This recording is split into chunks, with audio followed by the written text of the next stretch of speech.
Nous allons, avec Alexandra, parler du droit d'alerte sociale qui est, depuis le 1er janvier, en vigueur. Donc, est-ce que vous pouvez nous dire deux mots sur ce qui change par rapport à ce qui était avant le droit d'alerte économique ?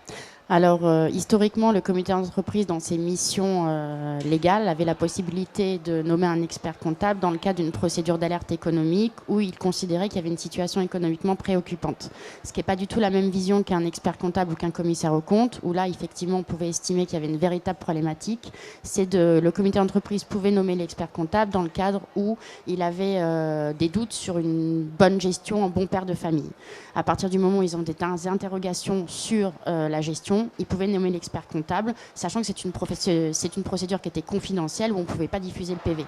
Depuis le 1er janvier 2016, ils ont également la possibilité, au vu de la précarité de l'emploi et peut-être de l'abus de CDD ou d'intérim, de pouvoir saisir l'inspection du travail sur le droit d'alerte sociale. On pouvait le faire avant avec un plan de réduction d'emploi précaire. On pouvait le faire avant, mais c'est vrai que là, ils ont voulu, à mon avis, appuyer. Et c'est vrai que dans la majorité il y a peut-être une intelligence dans le sens où très souvent dans les procédures d'alerte économique, il y avait tout un volet social qui était traité au niveau de la gestion de l'emploi et comment étaient utilisées les mises à disposition, les contrats précaires, l'intérim et le portage salarial. Et c'était des grosses problématiques pour les comités d'entreprise parce qu'ils n'avaient pas les bonnes infos. Le fait de pouvoir cibler ce droit d'alerte économique et social permet de mettre vraiment en amont. Et dans le procédure d'alerte économique avant 2016, c'est vrai que l'inspection du travail n'était pas forcément saisie. Là, ça commence quand même à permettre de mettre en amont le fait qu'il puisse y avoir des abus de l'employeur. Maintenant, jusqu'où ça va aller ? Est-ce qu'il y aura une bonne représentation du comité d'entreprise par l'inspection du travail au vu de la surcharge de travail qu'ils ont ? Je ne sais pas. Oui, c'est ça, parce que j'ai l'impression qu'il y a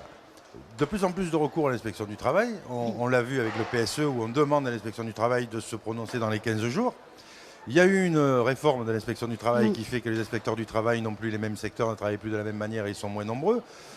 Comment ça va se passer, quoi ? Comment on va pouvoir faire quand on va être élu de CE pour avoir tous ces recours à l'inspection du travail dans des délais qui commencent à être impartis par la loi et qui sont de moins en moins flexibles ? Est-ce que là, on n'arrive pas dans une voie sans issue ?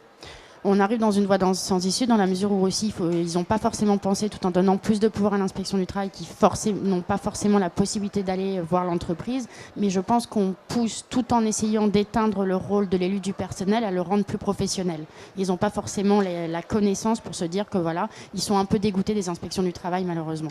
Si on rend les élus du personnel plus professionnels, ça veut dire qu'il va falloir leur donner plus d'ordres de délégation. Et là, ça ne va pas avec ce qui se passe avec les lois Rebsamen. C'est là où c'est une totale incohérence et c'est pour ça que les élus sont totalement perdus. Est-ce qu'on peut dire, est-ce qu'on peut prédire même que les tribunaux vont être encombrés incessamment sous peu avec ces procédures qui sont peut-être mal ficelées au départ ? Tout à fait. Je pense qu'il y a un réel problème. Ils ont compris dans le système qu'il y avait une véritable problématique au niveau des procédures sociales et qu'il y avait une mauvaise application du droit du travail. Mais on n'est pas encore, et c'est là où on peut se dire que ces lois sont quand même très patronales parce qu'à la limite, il faudrait avoir cette possibilité d'aller en référé directement sans pour autant passer par l'inspection du travail. Et ce n'est pas le cas. Alors on peut conseiller à nos élus de CE de s'armer d'experts, ça c'est indispensable, mais aussi maintenant d'ajouter un avocat. Clairement. Alors, les employeurs se plaignaient de la judiciarisation du Code du travail. Tout à fait.